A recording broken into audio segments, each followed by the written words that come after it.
occurred interest on maturity. So guys, the function we use in Excel, that is ACCRINTM. This is basically the function, or you can say syntax name. Okay, so when exactly we are going to use this particular formula? So let's say you have invested some amount in some sort of bonds, or you have created FD, fixed deposit. Okay, now you would like to calculate how much interest you are going to receive on a specific time. So let's say 10th March is a day, okay, when exactly you are going to open this particular FD or bond, right, or your investment. Now you would like to calculate after 1 year how much exactly I'm going to receive interest on that investment. Similarly, this is a monthly. So how exactly you are going to calculate, right? So in previous video we have saw occurred interest, right? If you didn't saw this video, please check out my previous video so that you will get the clear idea.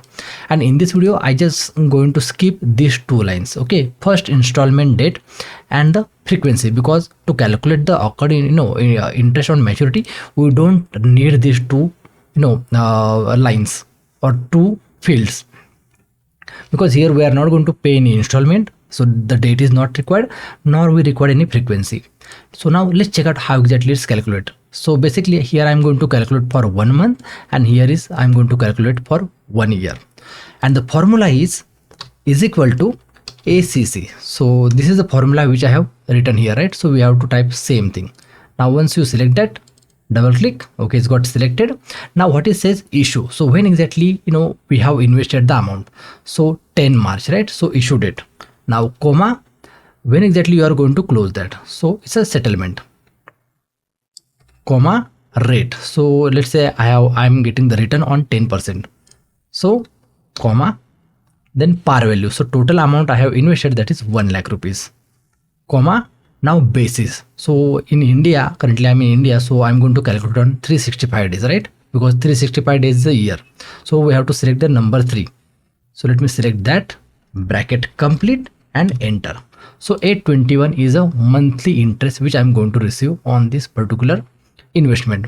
Now similarly, let me check out for another 1 year. So let me type the formula, tab, then issue date is 10 March, then settlement 10 March 2027, rate of interest would be 10, par value, which is our investment, that is 10%, then basis. So let's select 3, bracket complete, and enter. So 10,000 rupees I'm going to receive. So let's check out one more example. So let's say here instead of 10, I'll just consider 6.5 percentage. Okay, so it's taking 7, right? Because it's not taking dot. So let me click on this particular value. Now it's taking 6.5 number. So let's check out if we get interest on 6.5%, then how much exactly we'll get in a 1 year.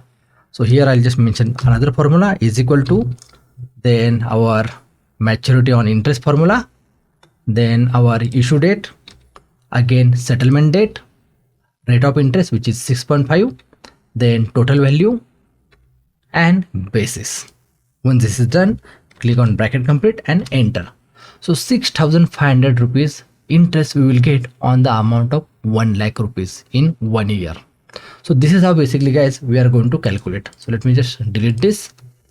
Okay, so if you are not sure how exactly the interest will be calculated, so here I have just created one formula. Let me unhide, and you will be able to see, right? So it's become 10,000 rupees interest, right? So this is what we are going to receive if we calculate on the 10%. So hopefully guys, now accrued interest on maturity, this particular Excel function is clear. If you have any doubt, query, then please feel free to let me know in the comment box. And if you found this video useful, then please click on the like button and don't forget to share and subscribe. This is Sohan signing out.